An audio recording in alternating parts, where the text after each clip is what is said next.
convidamos o senhor Gustavo a esse debate e acompanhamos o senhor Gustavo Vidigal, chefe de gabinete da Secretaria Municipal de Relações Internacionais Federativas.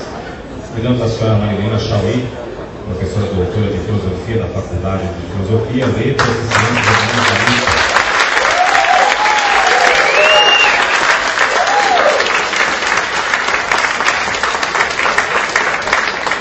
Convidamos também o senhor Benedito Barbosa, advogado da União do Advogado Brasil.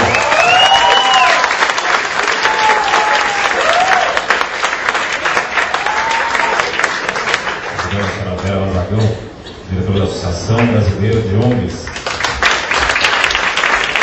Convidamos o senhor Pablo Hortelado, professor doutor da Escola de Artes e Ciências da USP. Autoridades podem se acomodar.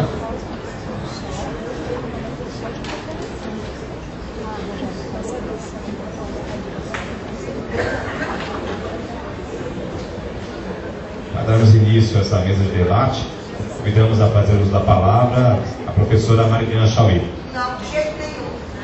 Eu primeiro quero saber o que é governo aberto. Quando eu não souber o que é isso. Pedindo a professora Marilena Chauí, então. Sobretudo, queria que fosse explicado para mim o que é uma parceria internacional. E por que com os Estados Unidos, que joga drones no Afeganistão, arma química no Iraque, e que é abertíssimo. Então eu queria uma parceria com os Estados Unidos. Para fazer uma nova abertura, uma proposta da professora, o senhor Gustavo Vidigal. O secretário João Antônio está descendo, está recebendo o parlamentar, mas eu aceito na verdade, vou esquentar aqui o debate enquanto o secretário João. A ideia desse seminário surgiu, professor, e pessoal que veio, a partir da necessidade. A partir da semana que vem, nós temos um encontro em Londres que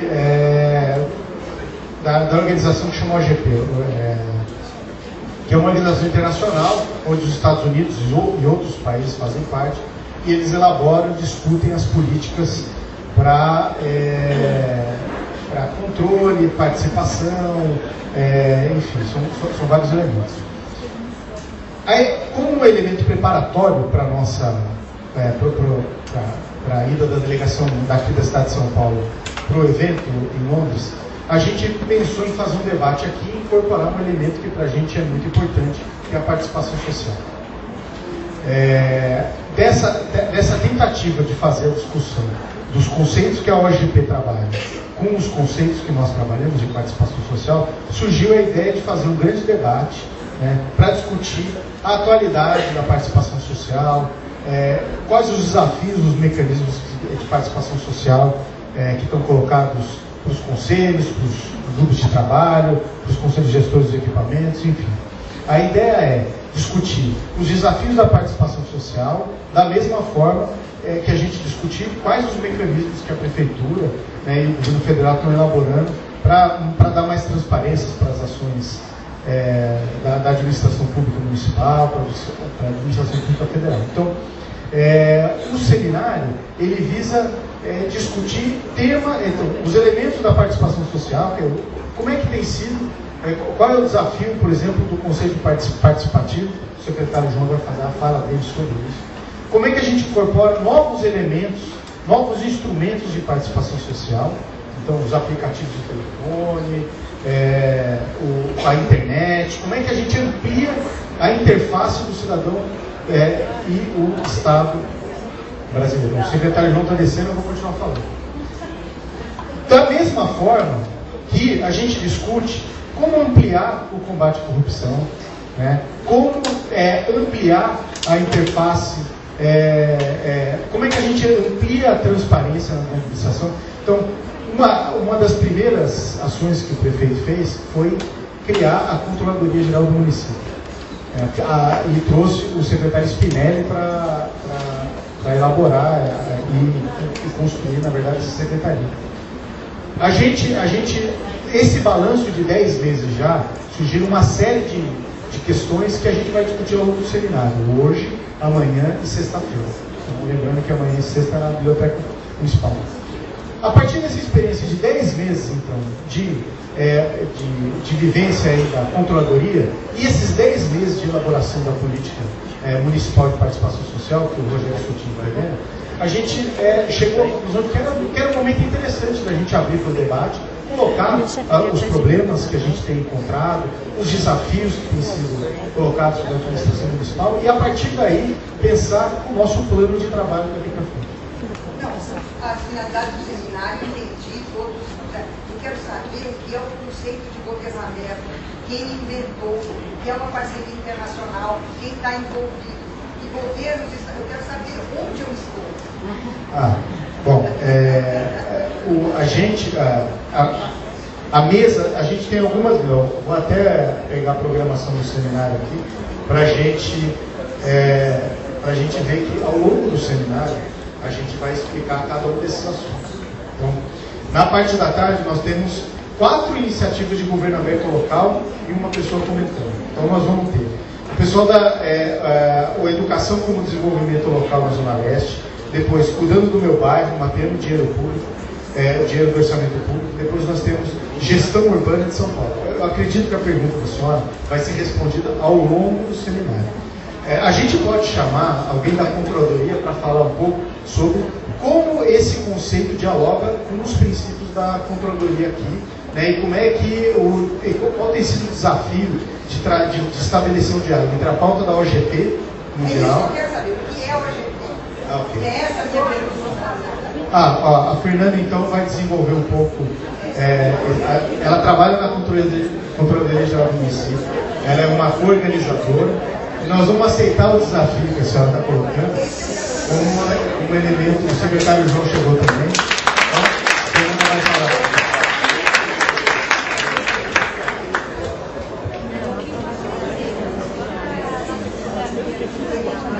OGP não corresponde a GA é governo aberto. OGP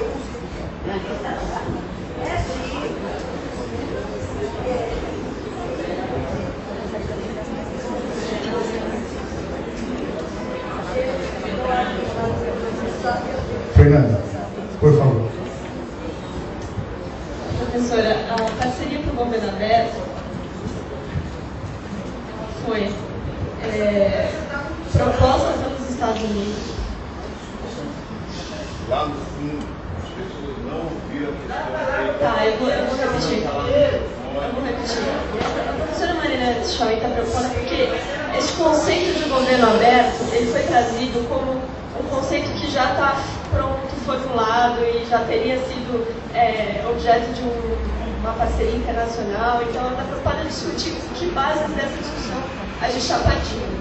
Então, é o seguinte, o governo aberto vem do conceito em inglês Open Government, né? Governo aberto. E ele é um conceito que não vem da parceria em si, não vem do pacto, ele é um conceito acadêmico que tem sido discutido nesse debate sobre governo eletrônico, né, participação. Ele foi incorporado nesse compromisso internacional que agrega mais de 100 países. Para os países aderirem a esse compromisso internacional, eles têm que assinar uma carta de princípios que tem 4 princípios, 4 diretrizes, como a gente tem explicado aqui: inovação, participação, transparência, combate à corrupção e integridade. São mais de 100 países aderiram. O primeiro ano dessa iniciativa foi 2010, se não me engano, 2011. O Brasil assinou, presidiu a iniciativa junto com os Estados Unidos. Mas essa presidência é rotativa. No segundo ano já foram outros 2 países e agora são outros.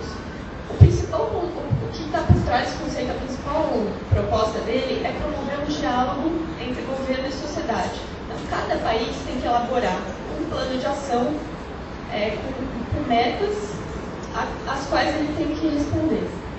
O Brasil elaborou esse plano de ação, como os colegas da CGU já explicaram, com o Comitê da Sociedade. O grande desafio que se coloca hoje é envolver mais gente nesse debate, porque a gente sabe que ele ainda é muito restrito. Tudo isso que envolve tecnologia, digital, ele é muito restrito. Pode ficar tudo. Então, o grande desafio é envolver a sociedade. Por que trazer isso para o território? Como que a gente pega esse debate que está acontecendo de forma difusa? Não é só um compromisso, né? Ele está acontecendo de forma difusa. Como é que a gente pega esse debate, esses conceitos que estão sendo aplicados e conversados no mundo inteiro? Como é que a gente traz para o município, ressignifica o território, né? E faz o nosso plano de ação, os nossos compromissos junto com a sociedade para desenvolver o governo aberto em São Paulo. Então, não é que São Paulo está aderindo ao compromisso, né? Esse é um compromisso já firmado pelo Brasil, né? Então, a CGU e a Secretaria-Geral da Presidência são responsáveis por esse compromisso no âmbito nacional. Os municípios não aderem. O que a gente está querendo fazer aqui é trazer essa discussão para a cidade de São Paulo e como que a gente envolve a sociedade nessa discussão. Então, a gente está querendo construir juntos. Esse é o primeiríssimo momento de debate, e aí eu acho que é super pertinente essa preocupação do professor de trazer assim, do que estamos falando. Então, a gente está trazendo esse debate para poder firmar essas bases e falar do que a gente está falando.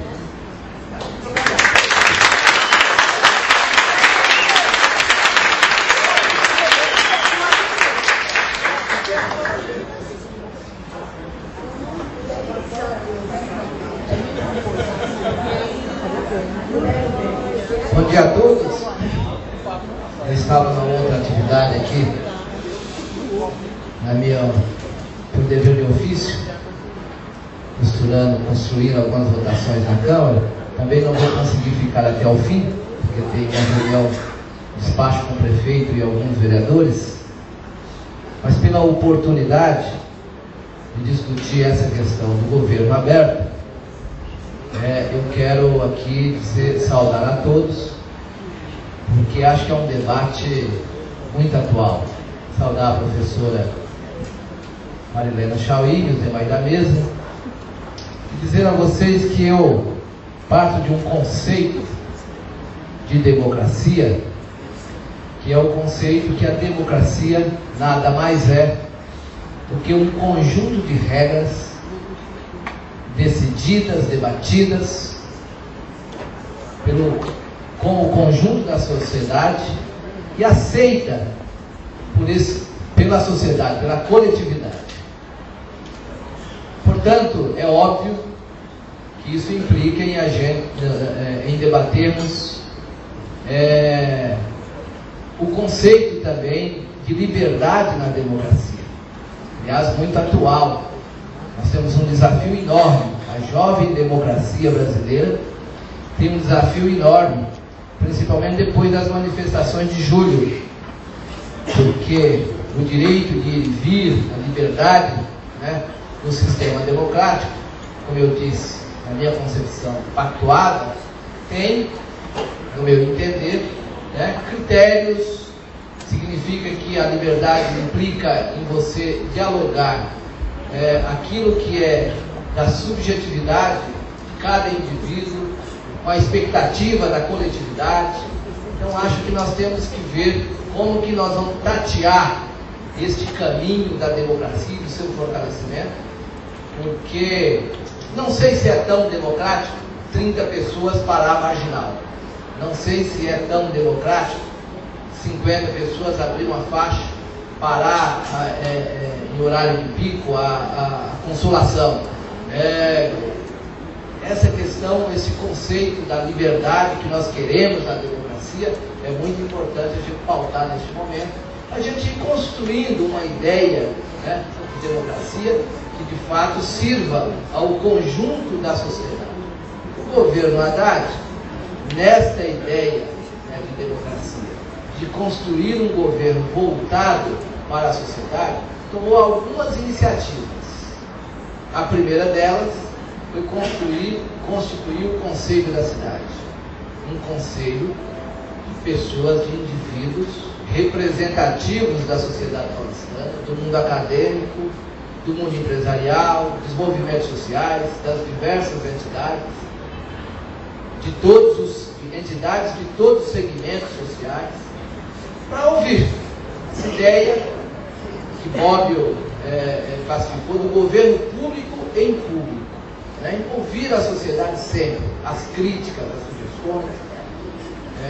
Não montamos o conselho apenas das pessoas que estavam do lado do governo programaticamente, pelo contrário, construímos uma ideia de conselho ampla e que expresse a diversidade da sociedade paulistana. Reativamos os conselhos temáticos na cidade de São Paulo, fortalecemos o Conselho de Saúde, criamos o Conselho na área do transporte, o Conselho de Habitação, os diversos conselhos temáticos estão sendo fortalecidos nas suas respectivas áreas.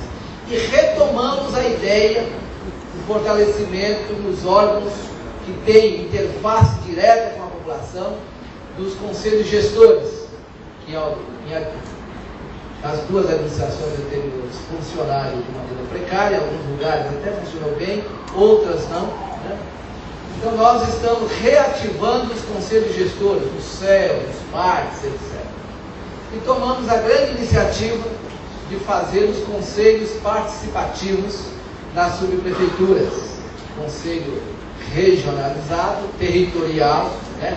Com eleição marcada para o dia 8 de dezembro. 8 de dezembro será a eleição. Nós temos, se não me falha a memória, disputando 1.125 vagas. Nós temos 2.862 ou 67 pessoas inscritas. Numa eleição onde todos os eleitores da cidade de São Paulo, todos os cidadãos eleitores da cidade de São Paulo, o conceito de cidadão do ordenamento jurídico brasileiro, né? Nós queríamos ampliar um pouco mais esse conceito para os estrangeiros, para as pessoas que moram aqui em São Paulo, mas têm título de eleitor em outras cidades. Fomos meio que, abrimos mão, neste momento, dia 8, desse conselho um pouquinho amplificado, para viabilizar o convênio com a Justiça Eleitoral, porque a Justiça Eleitoral não topou fazer uma eleição, a não ser do conceito de cidadania da Constituição brasileira. Então, nós estamos construindo mecanismos de participação popular e acho que o grande desafio nosso, ao fortalecer essas diversas formas de participação, construir mecanismos institucionais de participação popular, o desafio nosso é ampliar essa questão da participação em outros mecanismos, internet, etc. Serão 125 praças que nós vamos inaugurar, com Simão Pedro vai inaugurar, com praça com a internet livre, as páginas. Então, o que eu quero dizer para vocês é o seguinte: nós estamos com esse desafio atual, as diversas áreas. Essa iniciativa aqui é uma iniciativa da mais alta importância. Gustavo e a sua secretaria estão de parabéns, e acho que são iniciativas como essa que nós vamos aperfeiçoando os mecanismos de participação democrática neste governo do prefeito Fernando Haddad. E para o prefeito Fernando Haddad, essa é uma questão fundamental, né? Porque o governo do Fernando Haddad, desde o seu primeiro dia, tem sido um governo transparente em todos os seus aspectos, né?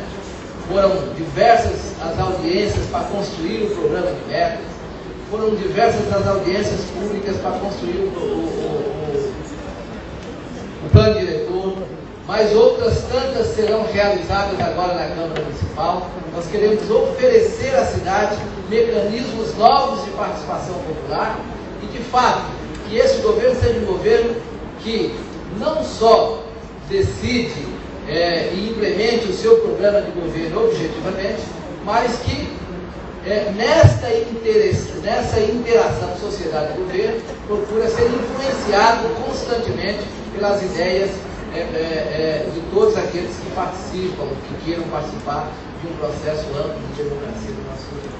Então, parabéns pela iniciativa, desejo aqui sucesso nesse debate, que nós possamos sair daqui boas resoluções para que a cidade de São Paulo possa, de fato, ter um governo aberto em todos os aspectos. O poder público em público.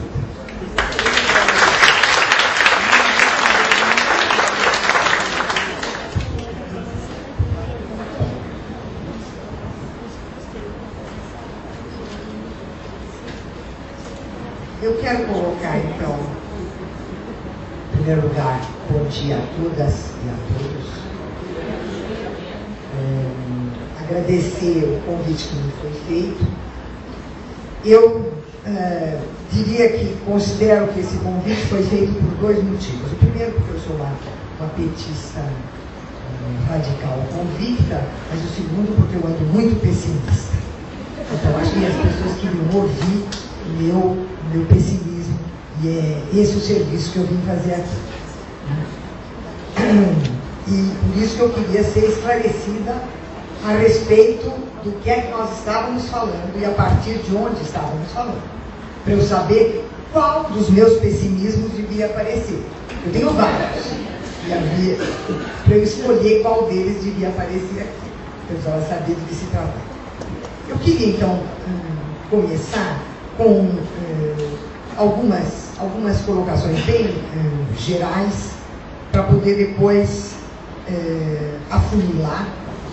E eu penso que a discussão feita pela primeira mesa e depois agora claramente pelo João, deixam claro que as manifestações de junho e julho abalaram os nossos governantes para frente e para trás, e várias discussões que vinham sendo feitas se aceleraram, e acho que esse do governo aberto, como ele está ligado aos meios eletrônicos, pelo que eu pude entender, parece uma chave interessante por causa das redes sociais. E eu vou dizer para vocês que não é. Então, eu queria começar dizendo que, contrariamente à definição da democracia pelo liberalismo, de que a democracia é o regime da lei e da ordem para a garantia de liberdades individuais, e que, portanto, a democracia é um conjunto de regras pactuadas, contrariamente a essa ideia liberal da democracia, eu considero que a democracia é uma forma de sociedade, e não de um regime político. Uma sociedade democrática terá um regime político democrático. E a sociedade democrática é aquela que é capaz, ininterruptamente, de instituir novos direitos, de criar direitos, de ampliar direitos. E com essa criação ininterrupta de direitos, ela é uma sociedade histórica, no sentido de que ela está aberta ao tempo, e não uma sociedade fechada num conjunto de regras previamente dadas. Então, como eu penso que a democracia é isso, né, eu penso que uma sociedade democrática é inseparável da figura da cidadania. A cidadania não é alguma coisa que a gente cria, a cidadania é um modo de ser daqueles que vivem numa sociedade democrática. Porque o cidadão é o sujeito de direitos, aquele que cria direitos, goza de direitos, frui direitos e transforma direitos. Então, com essa perspectiva da democracia, eu penso que um dos direitos fundamentais existentes na democracia, ao lado de todos os direitos sociais, que são direitos econômicos, políticos e culturais, há um direito essencial, sem o qual a democracia não pode funcionar, que é o direito à informação. Só quando eu estou informado sobre alguma coisa é que eu posso pensar sobre ela, deliberar sobre ela, debater sobre ela e tomar decisões a partir dela. Portanto, a informação é o coração mesmo da prática de uma sociedade democrática, em qualquer nível. Não apenas no nível do poder político ou do poder estatal, mas no nível de todas as instituições sociais. É assim, na escola, no trabalho, no hospital, na rua, em todos os campos de uma sociedade democrática, eu tenho que estar informado. E mais, não só o direito de receber informação, eu tenho que ter o direito de produzir informação e de informar os outros. Então, é no conjunto dessa ideia de informação que eu gostaria de colocar a questão das redes sociais. Só que a questão das redes sociais só se esclarece para mim se eu a situar no interior do neoliberalismo. Eu preciso entender como o neoliberalismo funciona para eu poder entender o modo de funcionamento das redes sociais nas nossas sociedades. Elas poderiam funcionar talvez de outra maneira, num universo não liberal, mas elas funcionam no universo neoliberal. Então é disso que nós temos que falar. Então, nós sabemos que o neoliberalismo possui 7 características principais. A primeira é, ele desmontou a forma da produção industrial de tipo fordista, ou seja, a planta industrial que controlava desde a extração da matéria-prima, o seu transporte, a sua transformação em produto, até a sua ida em direção ao mercado de consumo e a sua distribuição. A forma fordista industrial é aquela que tem o controle do processo de produção do princípio até o fim. Ela é caracterizada pelas ideias de durabilidade e qualidade dos produtos. E por isso ela está ligada à ideia de formação de estoques. Então, na forma fordista, a planta industrial é o espaço no qual os trabalhadores se percebem como classe, têm referências entre si como classe e se organizam como classe. E é a partir, portanto, do referencial posto pela materialidade da produção que a classe se exprime nas suas organizações. A forma neoliberal consiste em desmantelar essa forma da produção industrial, fragmentando e dispersando a produção pelo planeta inteiro, terceirizando e precarizando o trabalho, fragmentando todas as formas de trabalho elas próprias, de tal modo que os trabalhadores perdem os seus referenciais de espaço, de tempo, de organização e de luta. Ela fragmenta e dispersa a classe trabalhadora, ou todas as classes populares, pela maneira como agora o trabalho é realizado. Além disso, ela não opera mais com a noção de estoque, isto é, da durabilidade e qualidade dos produtos. Ao contrário, ela opera com a noção do descartável. Não há mais estoques. Tudo é descartável e você faz na quantidade mínima que pode escoar no mercado aqui e agora. Segunda característica, o desemprego é estrutural. Nas formas anteriores do capitalismo, o desemprego era um acidente num momento de crise do capital. Agora não. Agora ele opera promovendo o desemprego. Por quê? Em primeiro lugar, porque essa forma do capitalismo não produz a inclusão de todos os indivíduos na economia, portanto, no mercado de trabalho e no mercado de consumo. Ela opera, ao contrário, por exclusão, sob a forma do desemprego e da criação de um exército de reserva de caráter planetário que permite controlar a baixa contínua dos salários dos empregados. Além disso, o desemprego é estrutural porque o trabalho opera a partir dos desenvolvimentos de instrumentos tecnológicos que mudam, que vêm numa velocidade muito grande, mudam numa velocidade muito grande e tornam as qualificações para o trabalho obsoletas num tempo muito rápido, desempregando os que estavam empregados.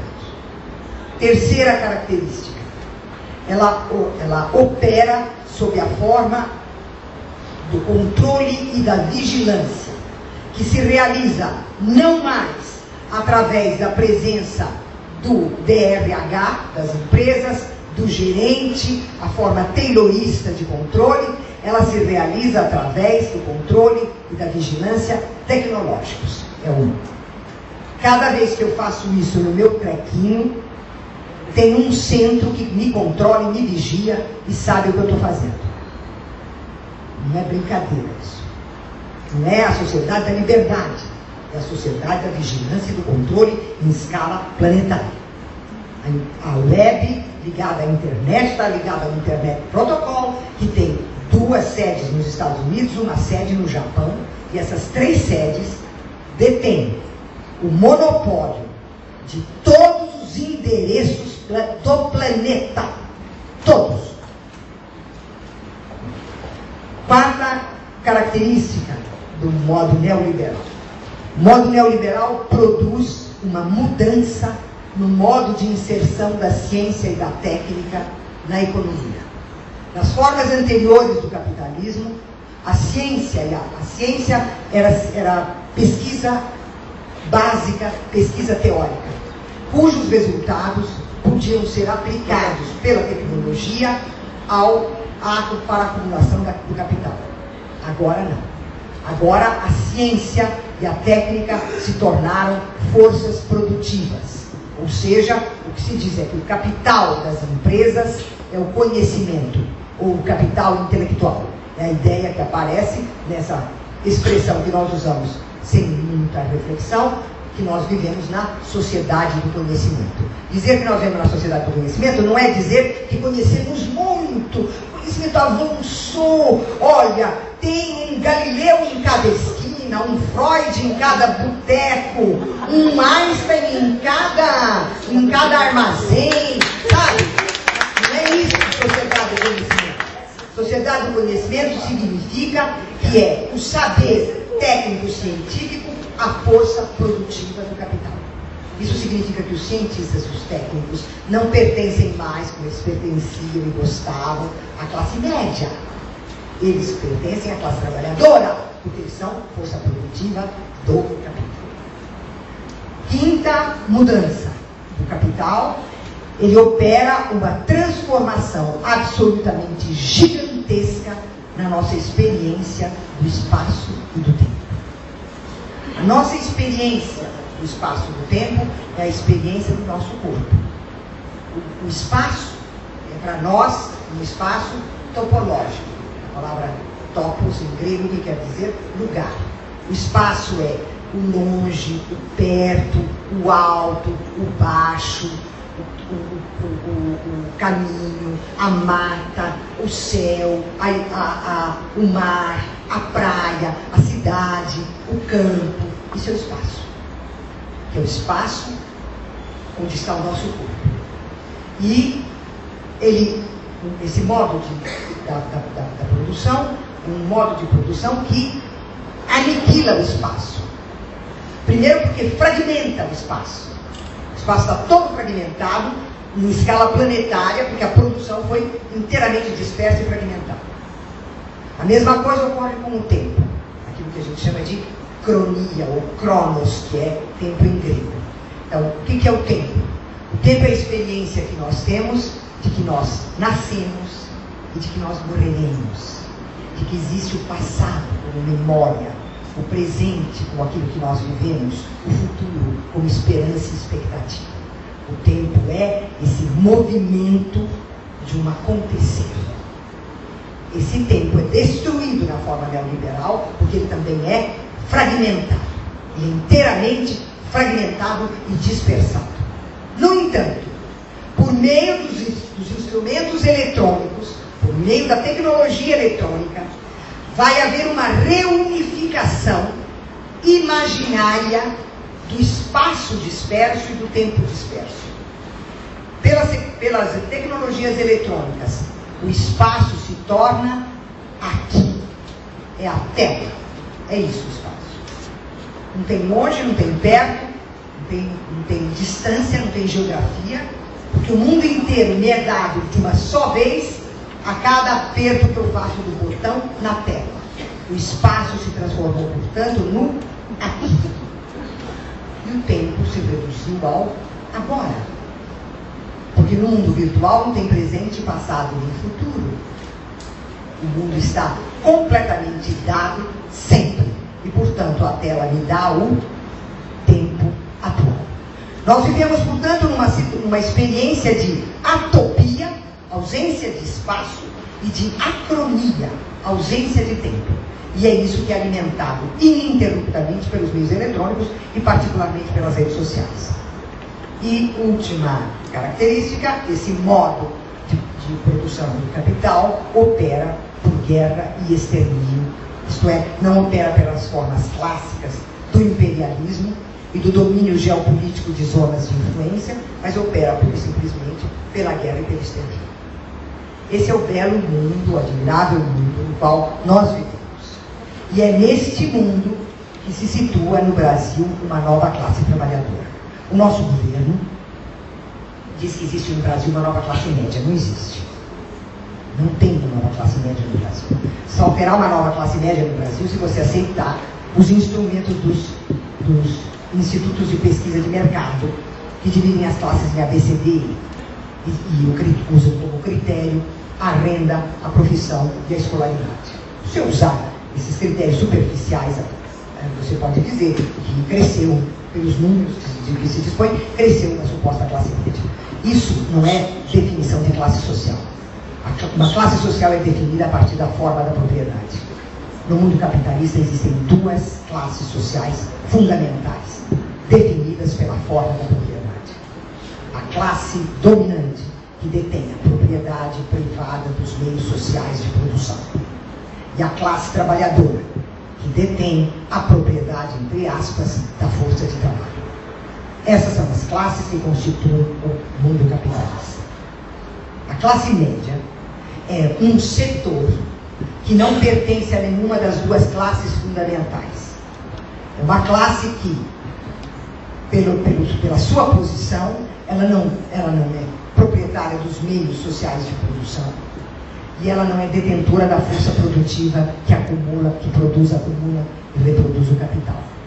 Ela se situa nesse intervalo. Antigamente, ela era definida pelas profissões liberais, pelo pequeno comércio, pela pequena propriedade fundiária e pelas burocracias estatais e empresariais. Ocorre que as profissões liberais se tornaram todas assalariadas. Você tem uma empresa de arquitetura, empresa de engenharia, empresa de saúde, empresa de educação. Você tem os empresários, que são os proprietários desses meios de produção, e você tem os arquitetos, engenheiros, médicos, advogados, todo mundo que é assalariado. Eles vão ficar uma arara de saber que eles caíram da classe média para a classe trabalhadora. Mas é o que aconteceu. É tudo assalariado. Na medida em que a ciência se tornou força produtiva, os cientistas, os intelectuais, os pesquisadores, tudo na classe trabalhadora, não na classe média. A pequena empresa de comércio, com as franquias oligopólicas mundiais, ela não é mais proprietária efetiva. Ela é simplesmente uma subsidiária, uma usuária de um capital que não é dela. Sobraram para a classe média a burocracia estatal, a burocracia empresarial e alguns setores do pequeno comércio não ligado e da pequena empresa familiar que não estão ainda engolidos pelos oligopólios internacionais.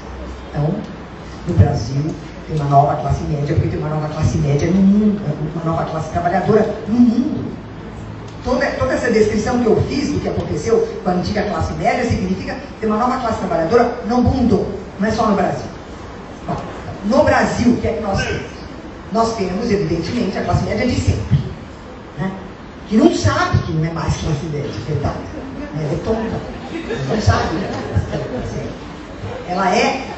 Ela está convencida de que ela tem o apartamento no condomínio com 4 suítes. Eu tenho um amigo europeu e ele disse que coisa que a classe média brasileira adora banheiro, viu? 4 suítes, né? Pra quê? Né? Um amor pelo banheiro. Bom, então, com 4 suítes, a roupa de marca, o carro importado, né? trabalha feito uma louca para fazer um empréstimo no banco para comprar essas coisas todas. Ela quer os filhos na escola privada. Ela tem certeza de que ela vai ser bem tratada com o plano de saúde privada. Na hora que ela fica doente, ela vê o que acontece com o plano de saúde privada. Ou seja, isso aí está aí. Só que está aí, em parte, é materialmente verdadeiro, é porque uma classe média. Mas a maior parte disso tudo já virou imaginário, porque os caras não fazem mais parte da classe média. Mas é esse gigantesco imaginário. Por que esse imaginário? Porque esse é o lugar social da classe média. Ela não ocupa nem o polo da propriedade privada dos meios sociais de produção, nem o polo da força produtiva. Ela ocupa um lugar cuja única função é ideológica, de transmissão das ideias da classe dominante para difundi-las pela sociedade inteira. Isso significa que a classe média vive no imaginário. E esse imaginário tem dois lados. Ela tem um sonho. O sonho é que ela vai se tornar burguesa. Isto é, ela imagina que se ela poupar bastante, tiver um apartamento bonito, grife na roupa, perfume importado, ela virou burguesa. Não virou, coitada. Para virar burguesa você tem que ter a propriedade privada dos meios sociais de produção. E não ter bastante dinheiro na poupança. Nem o carro importado. Nem muito empréstimo. Isso não se transforma em burguesia nunca. Você continua lá. O sonho é esse. Mas ela tem um pesadelo. O pesadelo é cair na classe trabalhadora. Em função deste sonho, deste pesadelo, o que é que a classe média deseja? Qual é o imaginário da classe média? O imaginário da classe média é ordem e segurança. E por isso ela é conservadora, reacionária e proto-fascista. Isso é a classe média. E quando as pessoas dizem, mas você não pertence à classe média? Eu digo, sim, isso que eu estou fazendo se chama consciência de classe. Já ouviu falar em consciência de classe? É isso que eu estou fazendo aqui. Consciência de classe é o trabalhador. Então, só que a classe média também oscila. Porque uma parte da classe média é capaz de perceber a dominação, a expoliação, a exclusão, a injustiça e se rebelar contra isso. Então você tem estudantes, jornalistas, lideranças religiosas que vão para a esquerda. Só que a peculiaridade da classe média, quando ela vai para a esquerda, é que ela é de extrema esquerda em geral. E por isso ela é voluntarista. Ou seja, ela acredita que amanhã é amanhã mesmo, amanhã que está no calendário. E não amanhã aquilo que virá de manhã no calendário. De todo modo, a classe média é contraditória. O que acontece com a nova classe trabalhadora? A nova classe trabalhadora, agora eu vou falar particularmente da nossa, precarizada, terceirizada, essa nova, ameaçada do desemprego continuamente, ela está alocada sobretudo em todos os setores que operam com as novas tecnologias. As novas tecnologias eletrônicas. Portanto, na materialidade cotidiana do seu trabalho, a nova classe trabalhadora opera com a fragmentação e dispersão real do mundo, ou seja, do espaço e do tempo, e com a unificação imaginária do mundo. Ela opera, portanto, no campo de uma dispersão e fragmentação na qual ela não possui identidade, e o imaginário do aqui e do agora, que unifica o espaço e o tempo. Portanto, não tem importância se as manifestações foram da classe trabalhadora ou da classe média.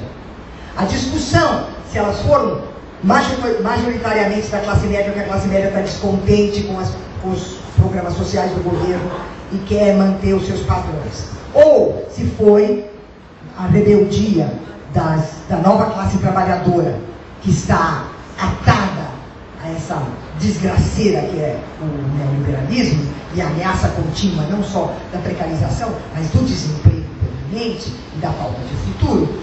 Não tem importância. Não tem importância qual foi a composição social das manifestações. O que importa é que os manifestantes, os estudantes, sejam eles de classe média ou os que vieram do ProUni, do ReUni, das cotas públicas, portanto os trabalhadores, os estudantes que pertencem à classe trabalhadora e que são de famílias da classe trabalhadora. Então, os estudantes, sejam eles de classe média, sejam eles provenientes da classe trabalhadora, e os jovens trabalhadores ligados a todas as tecnologias eletrônicas, tiveram uma maneira de produzir a comunicação, que foi através da rede social. O que a gente costuma dizer é que a rede social quebra o domínio da desinformação produzida pela grande mídia. Sim e não. Porque quando você toma o modo de funcionamento das redes sociais, na medida em que elas operam na fragmentação e dispersão do espaço e do tempo, e na unificação imaginária do espaço e do tempo no aqui e agora, na tela, elas operam com as características que são próprias dos meios de comunicação de massa. Elas operam de modo... As convocações são... A interlocução é indiferenciada. Eu converso com qualquer um. E no caso da manifestação, eu podia ter feito uma convocação para o show da Madonna, para o show da Beyoncé, para uma maratona de bicicleta, e teria 100 mil, 200 mil pessoas na rua. É indiferenciada. Segundo, ela é efêmera. Porque é o aqui e o agora. Não tem presença, não tem tempo. Então ela é um ponto no agora, um ponto no aqui. Ela é um evento. É por isso que você tem pequenas manifestações.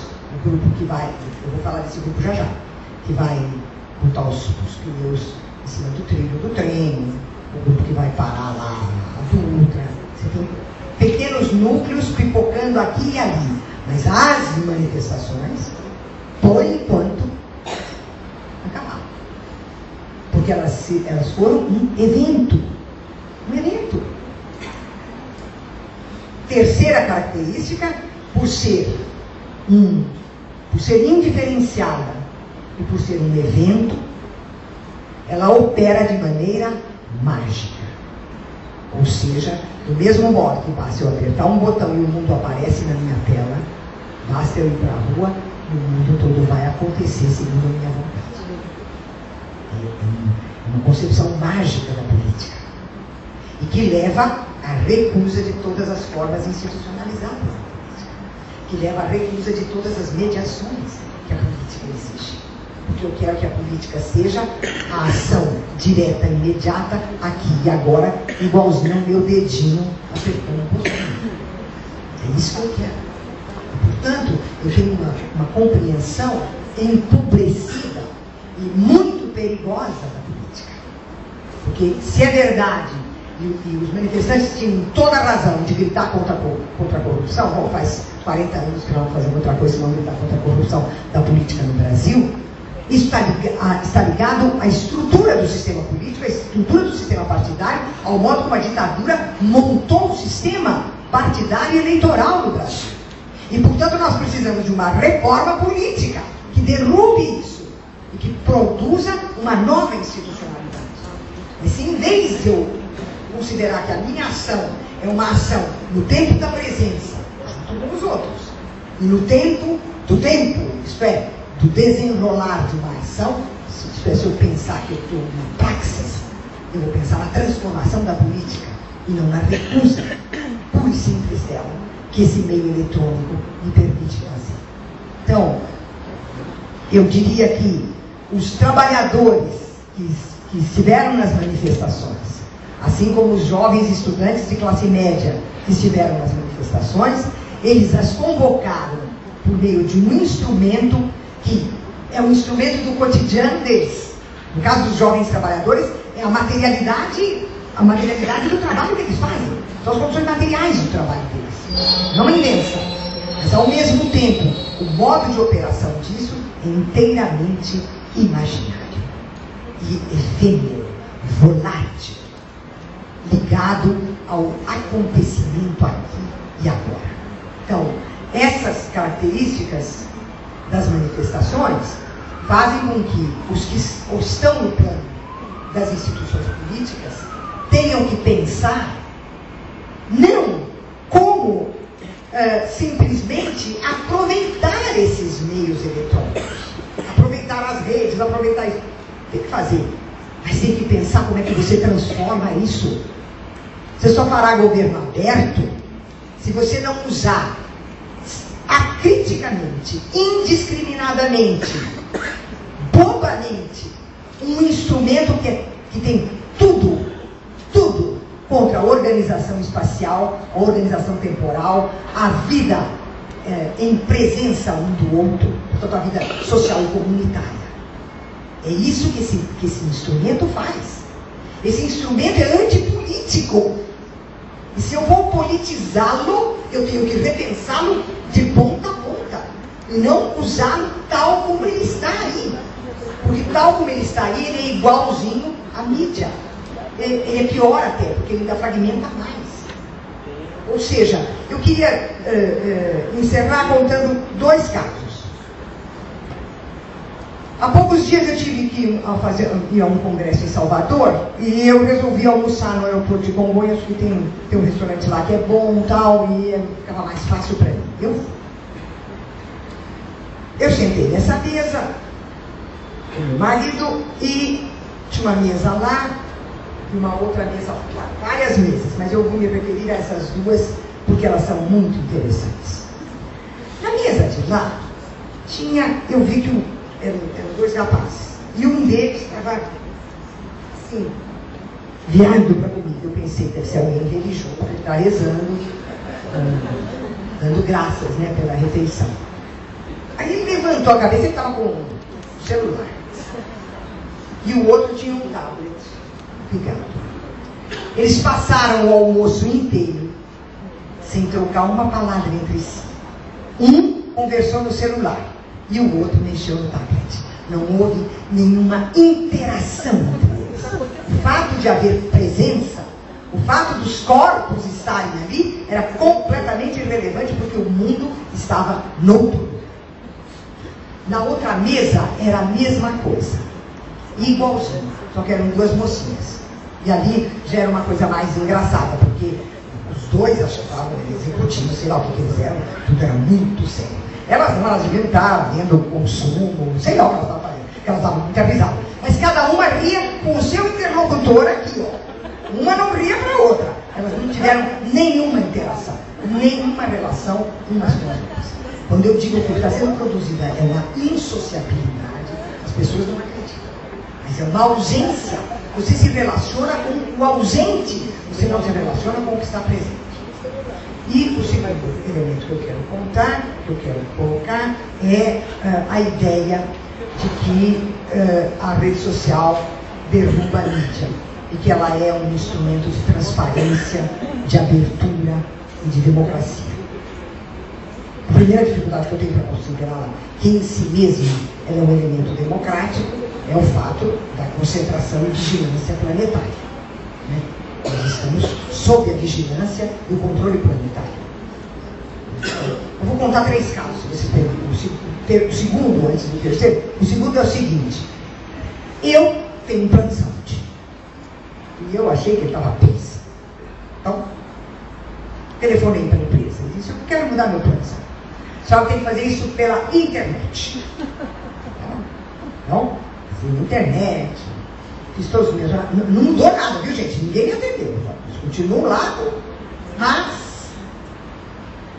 No dia seguinte, quando eu abri meu e-mail, tinha 30 ofertas de 30 diferentes planos de saúde para mim. Alguma coisa aí, né? E no outro dia a mesma coisa. Aí eu falei, claro! Eles estão me vigiando! Eles me têm no bolso deles! Eu escrevi para um plano de saúde e pronto, agora todos vêm. Cumpri imóveis na Toque Stock. No dia seguinte, o Oeste, o Carrefour, o Ponto Frio, as Casas Bahia, todos mandaram e-mail para mim. Nós estamos na sociedade da vigilância e do controle e não da democracia. É isso que está acontecendo. Então tem que pensar nesses instrumentos. Não pode ingenuamente achar que esses instrumentos, enquanto tais, democratizam. E finalmente, minha última história. Eu fui convidada pelo Adalto Novaes, que tinha sido solicitado pelo comandante da Polícia Militar do Rio de Janeiro para um curso sobre violência. Porque diz o comandante, a Polícia Militar do Rio de Janeiro foi completamente esquizofrenizada. Primeiro, ela recebeu as ordens da ditadura e era: você mata e tortura. Aí veio o governo do Brizola, direitos humanos. Aí veio o governo do Moreira Franco, mata e tortura. Aí veio o novo governo do Brizola, direitos humanos. Aí veio, e assim, ele disse: a polícia está completamente alucinada, não sabe mais nada, não entende mais nada. Então precisa conversar com a polícia, que é diferente do nosso caso aqui, porque aqui nós temos o regime totalitário do PSDB. Há 30 anos aqui, né? Começou com o Montoro e está até agora com essa flor da Opus Dei, que é o Alckmin.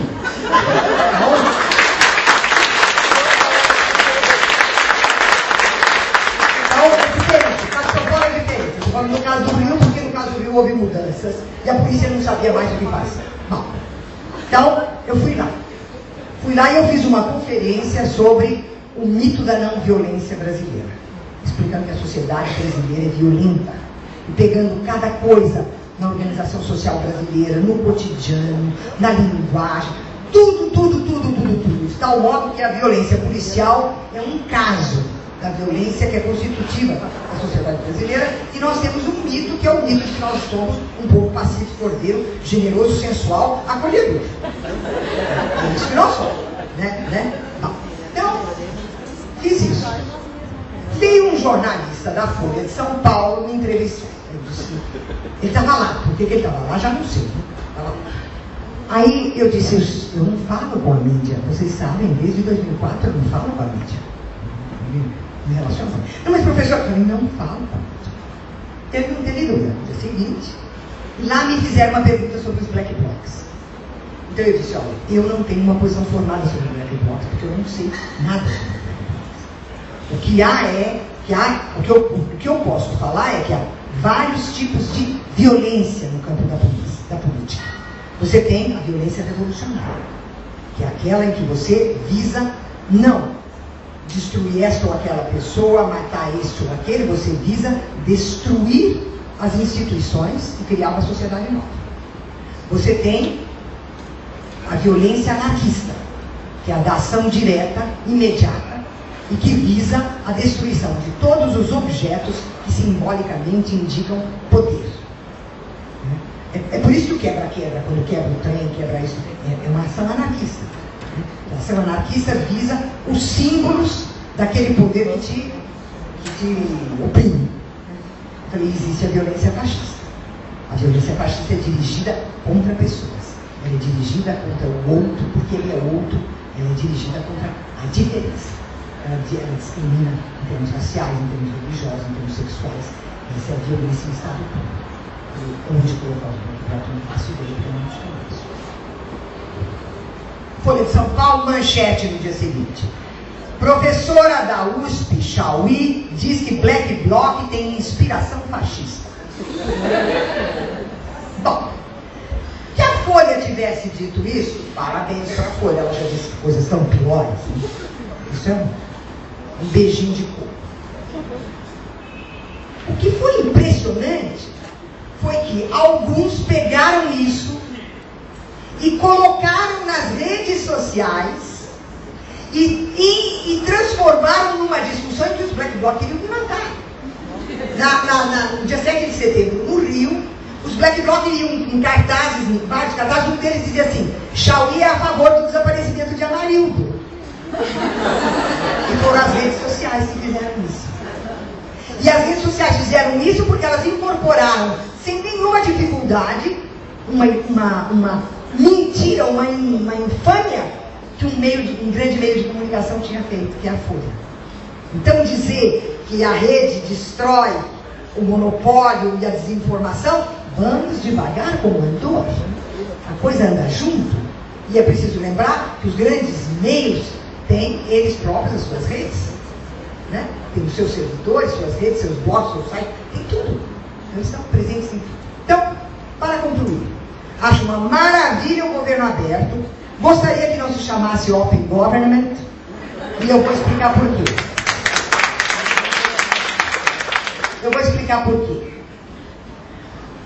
Para os mais jovens, existiu durante o período da ditadura um humorista maravilhoso, um escritor, um ensaísta, chamado Sérgio Porto, e que tinha como pseudônimo Stanislau Ponte Preta.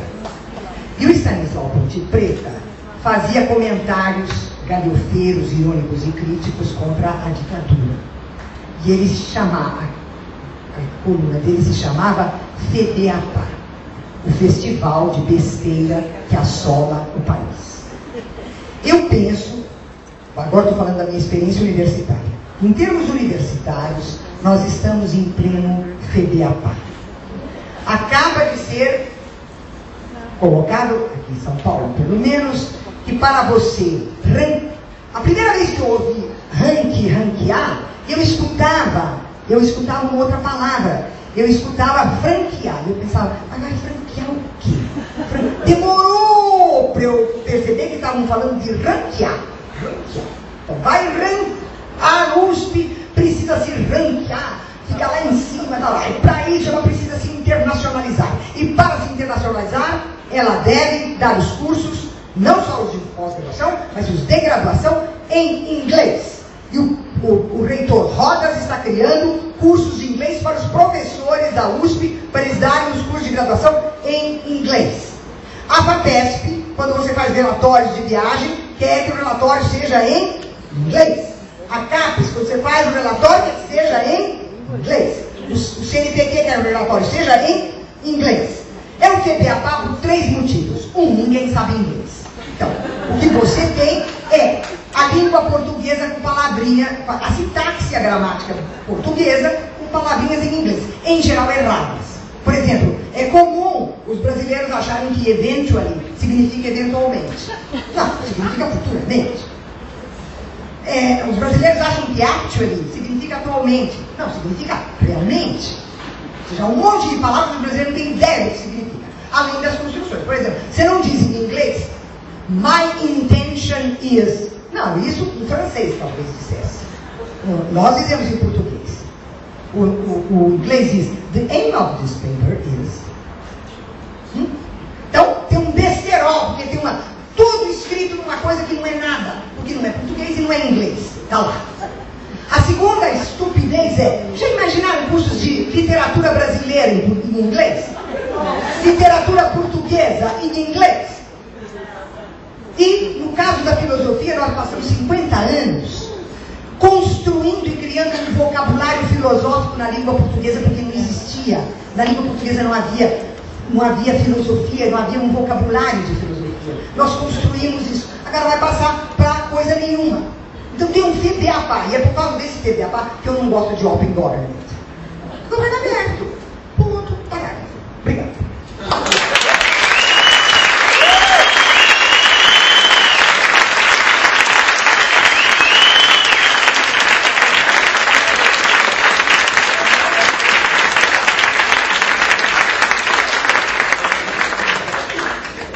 Convidamos a fazer uso da palavra agora o senhor Benedito Barbosa, advogado da União do Movimento de Moradia. Bom, então eu queria agradecer primeiro o convite aqui da Secretaria de Relações Internacionais, que fez o convite para a gente do Movimento de Moradia participar aqui desse debate, né? E também, claro, né, a gente já tem a Vera, a professora Marilena Chauí, e eu não conheço, né, o Pablo, né? A gente, para participar aqui desse debate, né, 2 questões, né, que eu queria colocar, né, e fazer uma reflexão um pouco sobre essa questão dos processos participativos, né, inclusive eu vejo aqui, né, as colocações da primeira mesa, queria fazer uma referência, primeiro dizer que há uma crise, mesmo com essa quantidade enorme de processos de conferência, mesmo com a informação que o João Antônio colocou aqui, e outras pessoas também falaram aqui na mesa anterior em relação à participação, à criação aí dos conselhos participativos, que vão mais de 2.800 pessoas participar dos processos de conselho participativo. Eu participei do Conselho Nacional das Cidades, né, durante 2 mandatos do Conselho Nacional das Cidades. Nós temos lá no Conselho Nacional das Cidades mais de 150 resoluções, né, que falam sobre essa questão do acesso à cidade, do direito à cidade, uma série de questões relativas ao debate das cidades, né, e a Conferência Nacional e o Conselho Nacional das Cidades, por exemplo, não é deliberativo, né? Então, o ministro das Cidades sequer, né, encaminha, né, precisa do Conselho ficar lá pressionando o ministro das Cidades para que ele encaminhe as deliberações, porque as deliberações ficam lá, ou as recomendações do Conselho Nacional das Cidades, mas não são encaminhadas. Ou seja, você tem uma série de deliberações, de encaminhamentos do Conselho Nacional das Cidades, mas elas não são sequer encaminhadas. Então, estou querendo dizer o seguinte, né? Você tem, e mesmo aqui em relação aos conselhos participativos, né, nós participamos aí do processo de debates, né, do plano diretor aqui no município de São Paulo, e a lei do plano diretor acabou de chegar lá na Câmara Municipal, e a semana passada, um segmento, né, de debates da sociedade civil, né, chamado Fórum Suprapartidário, realizou um debate lá na Câmara Municipal sobre a questão da gestão democrática, né? A gente foi lá, participamos desse debate, tivemos lá no debate, e ao analisar, né, o espaço, né, o ponto, né, sobre gestão democrática no plano diretor, né, que fala das conferências municipais, fala da conferência municipal, dos processos de conferência municipal, fala das comissões, né, temáticas relacionadas, né, à política urbana, fala do Conselho Municipal de Política Urbana, do debate do Conselho do Fundurb, né, que é o Fundo de Urbanização, que vai discutir os CEPACs, né, que vai deliberar sobre os recursos do CEPAC das operações urbanas, né. Nenhum desses espaços, né, né, que está lá no plano diretor da cidade de São Paulo, do jeito que eles estão constituídos, né, eles são deliberativos, né? Ou seja, eles falam que essas comissões, o Conselho fala que vai encaminhar, que vai propor, que vai discutir, que vai debater, né? Mas nada, né, do que está lá no plano diretor, na proposta atual do plano diretor, na lei, né, atual, né, que é o projeto de lei 688/2013, né, que é o número da lei do PL do plano diretor, né? Nada do que está lá, né, das comissões e dos espaços de participação proposta, mesmo depois das mobilizações, né, de junho, mesmo depois da gente ter participado dos vários debates das subprefeituras, de termos propostos que esses espaços pudessem ter ou se configurar em algum espaço de deliberação, eles não são deliberativos, né? Então e uma outra questão também que aconteceu a semana passada, né, que vale a pena também fazer referência aqui, né, até para a gente poder debater nessa relação, né, ou esse conflito, né, entre a democracia participativa, os espaços de participação, e a democracia representativa, falando mais, né, em relação à Câmara Municipal. Foi votado na Câmara Municipal semana passada, né, a Operação Urbana Água Branca, né, a lei da Operação Urbana Água Branca, né. Não sei se algum de vocês, né, as pessoas aqui ouviram, né, e a discussão da Operação Urbana Água Branca, né, eu pude participar, não sei se a Jubila está aqui ainda, né, que participou também, está lá no fundo e pode depois detalhar, né, essa questão, né, com mais, inclusive, quem participou mais diretamente, inclusive, desse processo, né. Esse debate foi por mais de 3 anos, né, discutido com os movimentos sociais, né, com os setores e os segmentos envolvidos no debate da Operação Urbana Água Branca, né. Toda a discussão, né, de conteúdo relacionado, né, à forma, né, vamos dizer assim, de funcionamento dessa operação urbana. E houve, né, nesse debate, né, várias né, vamos dizer assim, né, complementações, né, e melhorias, né, feitas pela sociedade civil, né, na proposta da Operação Urbana Água Branca, né, de modo, né, que a discussão que a sociedade fez, né, havia uma expectativa, né, depois inclusive de semanas de debates, inclusive com os vereadores da Câmara Municipal, audiências públicas, né, que o centro, né, daquilo que foi discutido com a sociedade civil iria, vamos dizer assim, ser contemplado na deliberação dos vereadores da Câmara Municipal, né. Mas para a decepção, né, e para o desencanto, o desalento, né, das entidades relacionadas, né, que moram inclusive naquela região ali né, da Água Branca, da Barra Funda, né, onde, né, está acontecendo a Operação Urbana Água Branca, né, foi totalmente, né, desvirtuado, né, por uma atuação de praticamente com um processo de votação que durou um pouco mais de 2 ou 3 horas, de emendas, né, que apareceram na votação da Operação Urbana, né, que, né, tirou, vamos dizer assim, né, toda a discussão, né, de um processo mais, né, de garantia de evitar, por exemplo, né, que os prédios, né, que os espigões que estão sendo construídos naquela região, né, tivessem, vamos dizer assim, né, mais relação com o setor imobiliário, mas que pudesse garantir, por exemplo, né, um acesso, né, dos setores médios de baixa renda naquela região, né, foi toda ela desvirtuada para garantir, né, quem passa ali naquela região do Palmeiras, né, já vê o que está acontecendo na região, né? Ou seja, o interesse, né, do setor imobiliário atuou fortemente para garantir, né, que a Operação Urbana ficasse de novo, né, sobre vamos dizer assim, né, o poder, né, do capital imobiliário, e 3 anos de debate e de discussão foram praticamente, né, vamos dizer para a lata do lixo, mas, né, foram desconsiderados, né, gerando, né, um descontentamento muito grande desses setores que participaram do debate. Então, estou querendo dizer aqui, né, que uma coisa, né, são, né, os espaços, né, formais de participação, de debate, né, quando eles não deliberam e quando eles não têm condições de deliberar e de encaminhar, né. Outra coisa são os espaços de representação, onde a gente não tem controle e nenhuma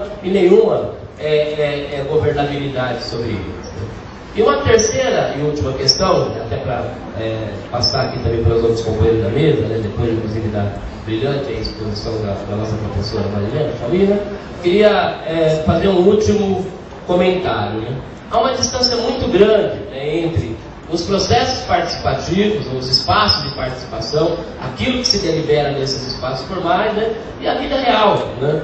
A gente está vendo, por exemplo, né, mesmo depois dos processos de audiência pública, né, de debates formais, em relação, por exemplo, só para ficar numa referência concreta, né, em relação ao trecho norte do Rodanel, né, a gente vai lá, né, para ver, né, a violência que está sendo, né, o processo de remoção, né, de despejo, né, das famílias ali da região, né, do trecho norte, da construção do trecho norte do Rodanel, né, na região ali da Cantareira, né, próximo à Cantareira, no Parque de Itaipa de São Paulo. Estive lá, nós estamos acompanhando aquele processo, nós estamos propondo e desenhando a proposição de uma ação civil pública em relação àquela situação das famílias, né.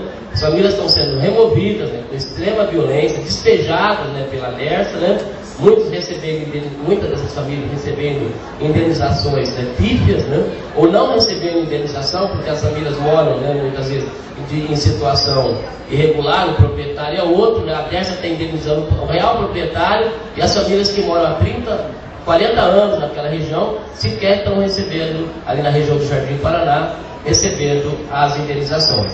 Então, quer dizer, tem aí a rima, tem a audiência pública, né, mas na verdade, né, o povo, né, é completamente excluído depois desses processos, né, inclusive, né, enquanto é construído, né, uma obra, né, gigante como o Rodanel, o trecho norte do Rodanel, as famílias são removidas, né, com extrema violência, como está acontecendo ali. E esse processo, né, de remoção, de despejo, né, se repetiu, né, por toda a cidade em diversas obras, em diversos processos. Né, para ficar aqui numa última referência, né, comentar, por exemplo, da situação, né, da construção da linha 17 Ouro do metrô, que está ligando, né, ali na região da Águas Espraiadas, né, que está ligando, né, o aeroporto de Congonhas. É uma obra, inclusive, que estava na matriz de responsabilidade da Copa do Mundo de 2014, foi retirada, né,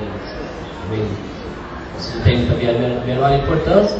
O fato é também que as comunidades, né, que estão ali no entorno, né, do aeroporto, né, também foram removidas, né, e estão sendo removidas, né, e hoje, né, muitas dessas famílias que foram removidas ali daquela região, por exemplo, né, estão morando, né, lá na região do Meteoro, ali, né, na região de Parelheiros, né, próximo à região do Varginha. Ou seja, as famílias saíram dali, né, do entorno do aeroporto de Congonhas para ir morar, né, no extremo sul da cidade. Depois não tem razão, né, as ações, né, que os movimentos da rede extremo sul estão fazendo ali na região sul de São Paulo.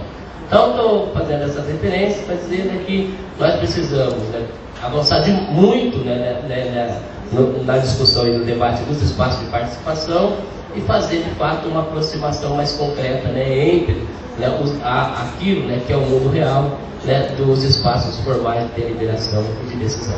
Obrigado pelo convite.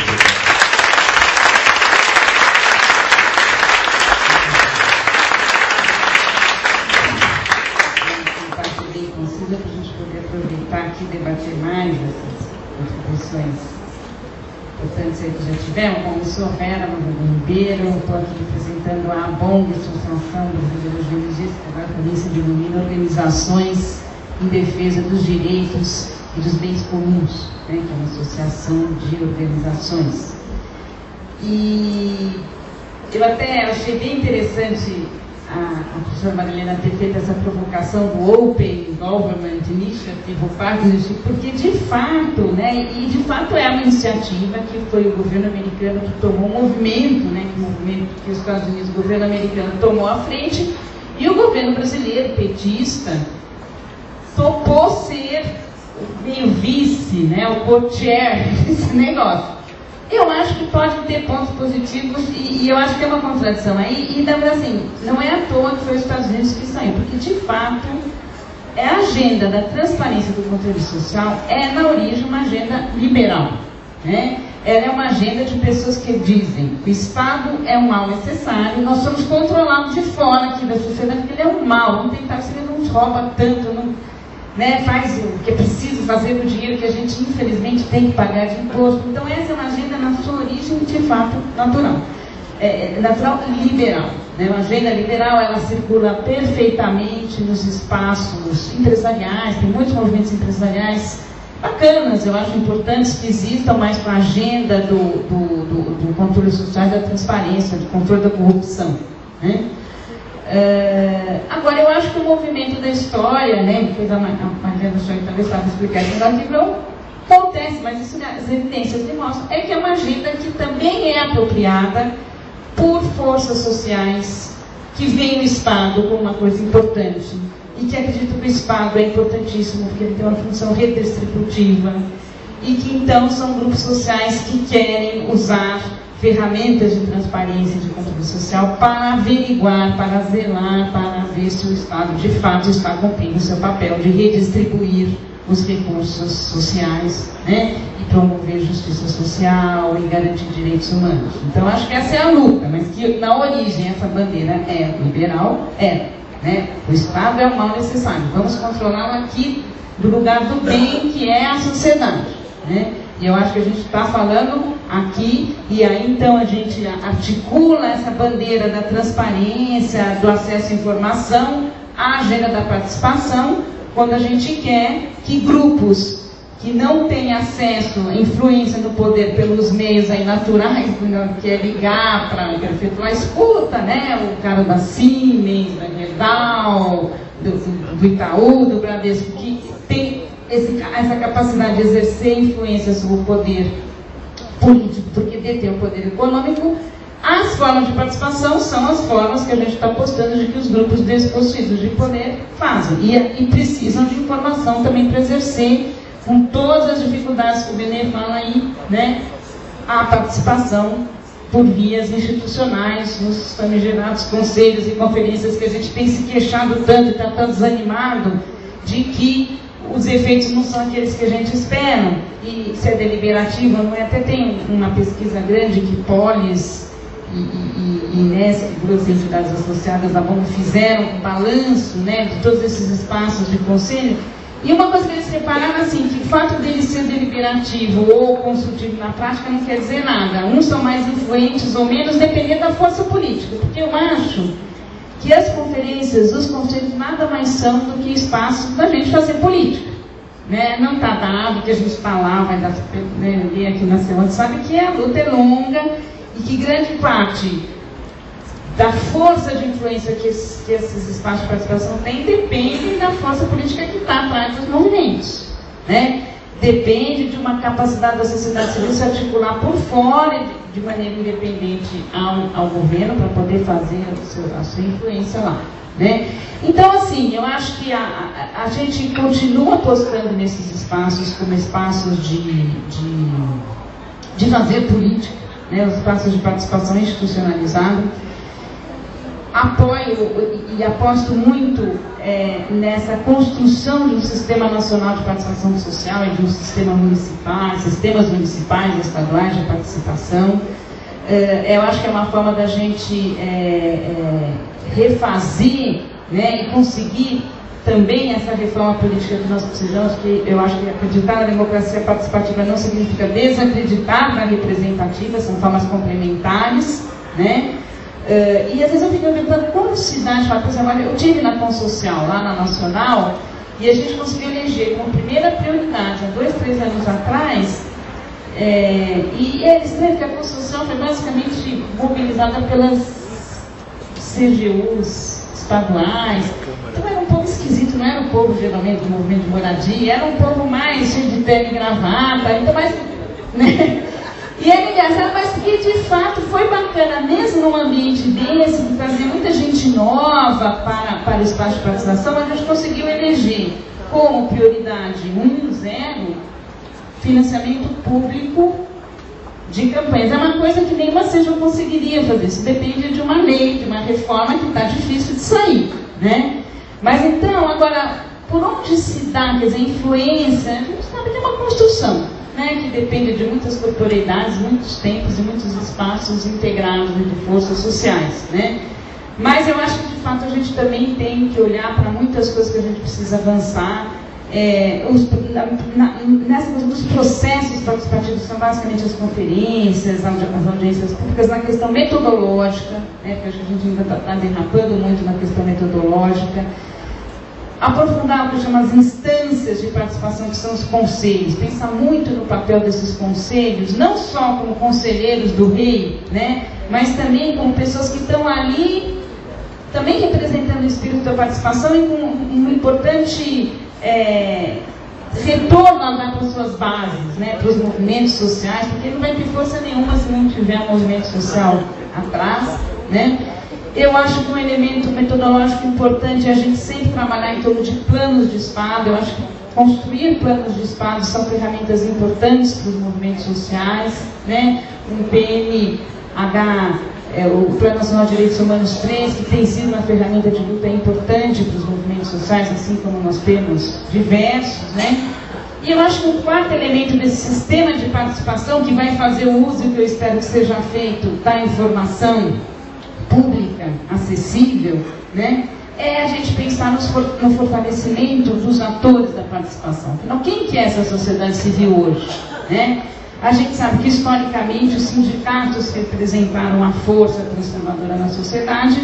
Eu fico até com medo de falar na mesa, mas enfim, eu também não sei explicar. Mas eu sei que hoje, o que a minha intuição diz, é que a gente não consegue mais resumir a sociedade civil apenas aos movimentos de trabalhadores, e também não dá para reduzir, como eu vejo às vezes alguns amigos de esquerdas que estão no poder, assim, que aí tem preconceito de ONG, de não sei o quê, que é o Estado, porque a sociedade com o PT chegou ao Estado, então nós não precisamos mais dessas organizações da sociedade civil, né?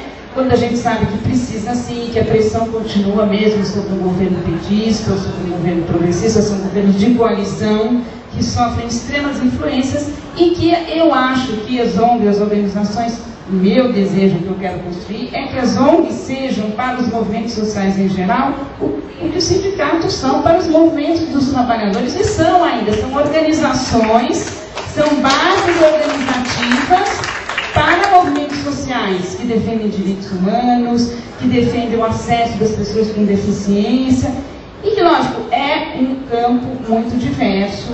Também tem fundações filantrópicas, meio de direita, meio de esquerda, meio nada, só pessoas menos ou mais politizadas. Pessoas comuns como a sociedade, assim como existem partidos de direita, de esquerda, mais fisiológicos e menos, e tudo mais, né? Então, eu acho que a gente tem que pensar nessas 4 coisas, né? Como pensar, eu acho que é importante também pensar o fortalecimento dos atores, porque eu também acredito que não existe participação sem sociedade civil organizada. Curtindo só na internet a gente não vai mudar o país. Isso é importante, são caminhos mais de divulgação que podem ter os seus 2 lados. Também não sou tão pessimista como eu acho que a gente consegue fazer algum tipo de contra-informação nas mídias, como se fazia antes também, contra-informação, porque antes da internet revoluções já foram feitas, né? Então contra-informação era feita também de alguma forma. E é isso. Então eu vou para bem rápido só falar isso, e só lembrar também que eu recebi vi também no Facebook um cartazinho, depois tem isso, depois passou, eu não gravei lá, nunca mais se recupera, porque o passo é muito efêmero, mas era um cartaz num bar latino-americano qualquer que dizia assim: "No tenemos Wi-Fi, hablen entre ustedes." Achei muito legal. Falem entre vocês, nós não temos Wi-Fi. Lamento. Então eu espero que a gente, enfim, consiga conseguir. Eu acho bacana também essa coisa dos hackathons aí que se pretende fazer. Eu acho uma ideia bacana também, poderosa, porque a informação cada vez mais é uma coisa extremamente difícil de ser gerada, e tem que ser o Estado que gera mesmo. O Estado tem que gerar informação, né? E tem que abrir, franquear a possibilidade de que outros manipulem essa informação. Então não é só o Estado que manipula a informação, nem só a grande mídia, mas, enfim, programadores malucos em aliança com os movimentos sociais também podem pegar essa informação e manipulá-la de acordo com seus ideais, com seus interesses, com as suas lutas redistributivas, e por um Estado que faça esse papel de redistribuição na sociedade. Obrigada.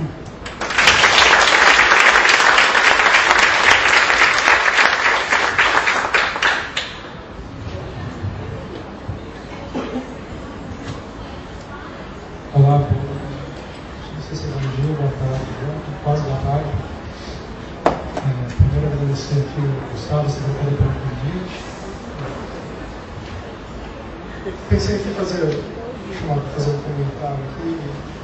Eu achei bom que a gente tenha começado a mesa com a Marilena desorganizando totalmente a lógica da mesa, fazendo uma questão que eu acho que é muito pertinente, a qual eu volto no final do meu comentário, sobre o conceito de governo aberto.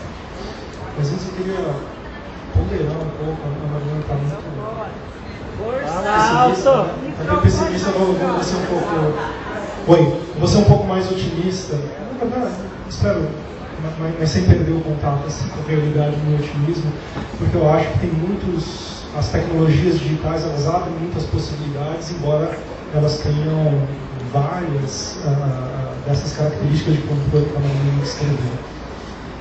E, na verdade, não só elas têm esse potencial, como elas nasceram com potencial emancipatório. Eu queria resgatar muito rapidamente alguns elementos da constituição dessas tecnologias de informação, que elas são emancipatórias e que estão se convertendo em outra coisa, mas elas são, sobretudo, tecnologias que estão em disputa, e iniciativas como que a gente está tendo agora na Prefeitura de São Paulo fazem parte dessa disputa sobre o uso das tecnologias.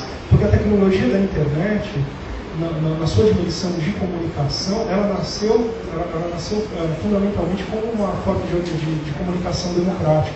A internet era uma rede de compartilhamento de recursos computacionais, e ela se converteu numa rede de comunicação, do mundo acadêmico. A internet até 95 era uma rede exclusivamente acadêmica, ela incorporando a sua forma de organização essa dimensão democrática da comunicação, porque a comunidade acadêmica que fazia uso da internet era uma comunidade normativamente democrática. Ela não era, de fato, uma comunidade igualitária, mas ela se via, se imaginava, e ela tinha elementos normativos que apontavam para uma comunidade democrática. Porque nessa comunidade todos os cientistas falavam e escutavam, né? Todo mundo era autor de papers, né? De artigos científicos e eram leitores de artigos científicos. E elas desenharam as formas de comunicação dessa rede até 1995 de maneira que todos pudessem escrever e ler. O Castells, no livro dele sobre as comunicações, fala que antes da internet nós tínhamos dois tipos de comunicação que estavam nas mãos da indústria cultural. É a comunicação de massa, não fala, todo mundo escuta, é o rádio, a TV, os jornais, e nós tínhamos comunicação interativa 1 a 1, que é o telefone, o telegrama, as cartas. A internet ela mudou inseriu um terceiro modelo ao criar uma forma de comunicação na qual eu falo para muitos e muitos falam para um, que ela é característica já é uma forma de comunicação que antes da internet a comunidade acadêmica já se organizava. Eu escrevia para um periódico científico, então eu falava para muitos, para a minha comunidade de pesquisadores científicos, e aquela comunidade, aqueles muitos falavam para mim.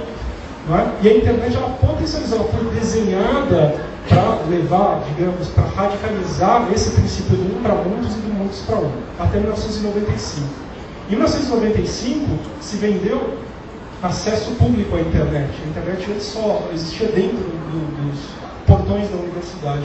Quando ela vendeu, rapidamente os movimentos sociais perceberam que havia uma homologia entre a forma de comunicação que a internet proporcionava e a forma de organização dos movimentos sociais, que era democrática, que era horizontal, que os movimentos de luta estavam sempre, não é?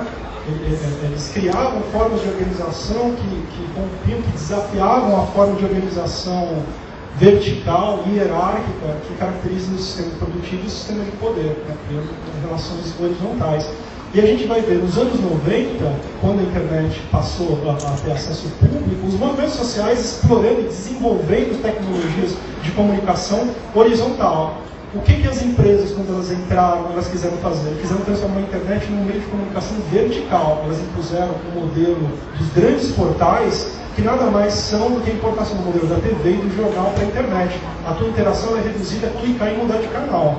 Esse é o modelo do UOL, da American Online, do BOL, do Terra, esses grandes portais que ainda existem hoje, têm uma lógica muito vertical. Os movimentos sociais desenvolveram ferramentas de comunicação extremamente participativa, como eles já tinham feito antes da internet, com as rádios livres, com as TVs comunitárias, com os jornais operários, né? Eles usaram a tecnologia da internet para radicalizar essas formas de comunicação participativa que estavam de acordo com a forma de organização dos movimentos sociais. Pois bem, o fato da comunicação acadêmica e da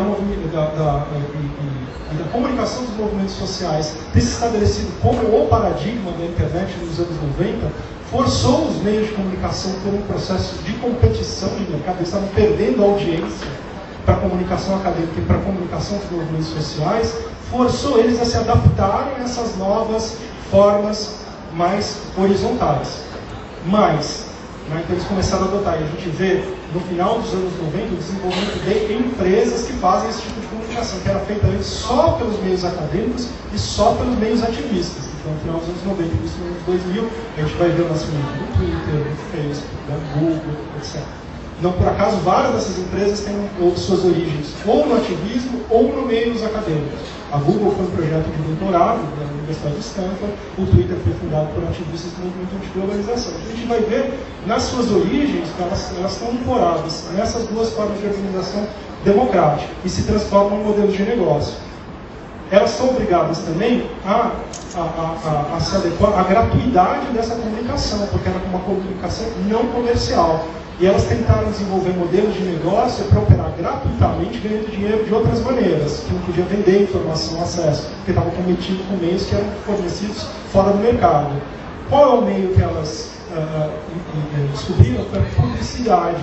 E é por esse motivo que elas começaram a recolher dados privados dos usuários, que somos nós, para fazer publicidade dirigida. A grande inovação da Google é uma profunda revolução na publicidade, criando publicidade dirigida. Eu não faço como no jornal Folha de São Paulo, que eu ponho propaganda, 100 mil leitores, propaganda de um carro de 70 mil.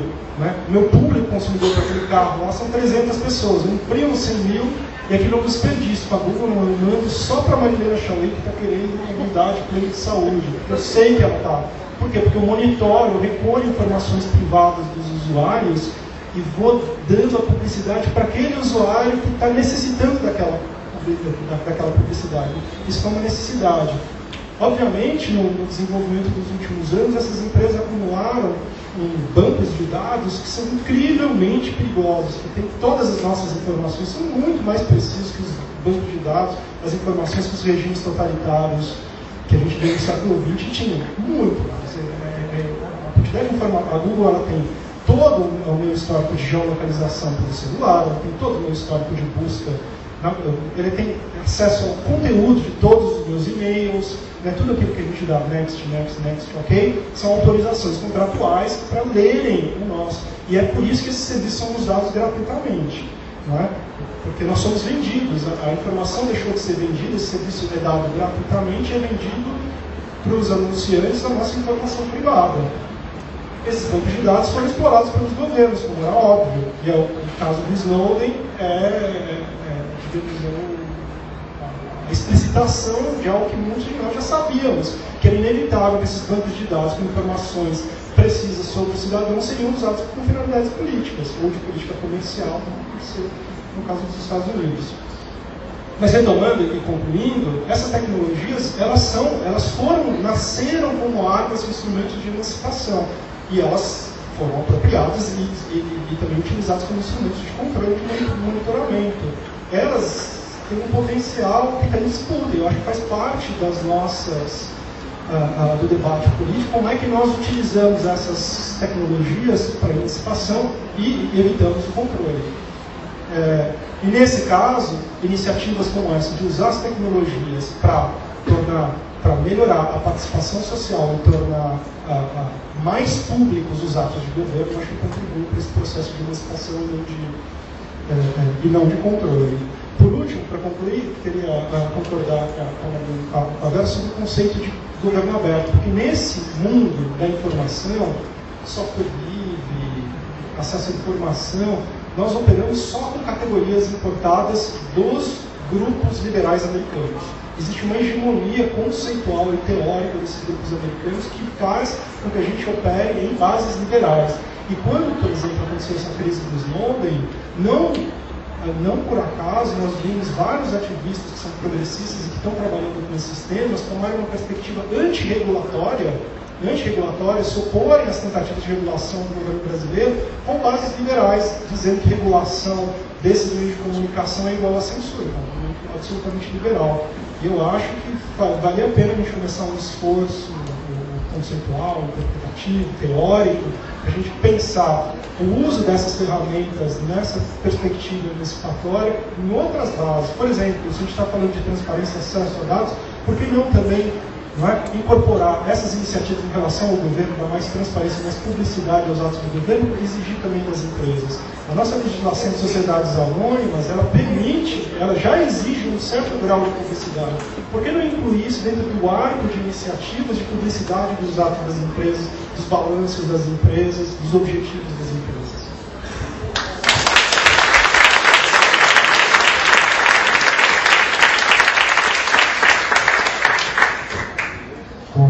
Como a gente já são quase uma hora, e as pessoas aqui têm compromisso, eu consultaria vocês se é o caso da gente não ter as perguntas agora, porque às 2 horas a próxima mesa já começa e a gente precisa ver, as pessoas precisam almoçar, enfim.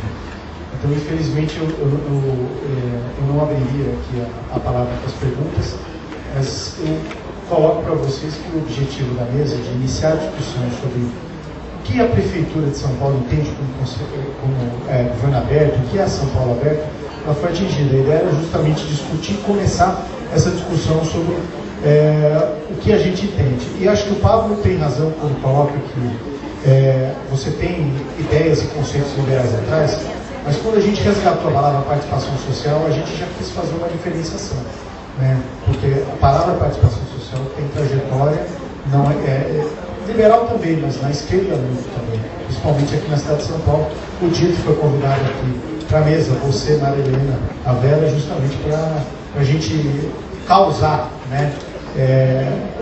uma discussão que vai prosseguir ao longo de 3 dias. Então é importante que vocês participem os 3 dias, hoje aqui, amanhã na Biblioteca Mário de Andrade, na sexta na Biblioteca Mário de Andrade, e lembrando que na quinta e na sexta-feira a ideia é que a gente escreva um documento, né, pactuado aqui, depois abra para contribuições na internet, sobre o que é que a gente entende, para onde pode caminhar uma política municipal de participação social, de transparência, de controle, né, e que isso se configure um pouco como a nossa visão de governamento.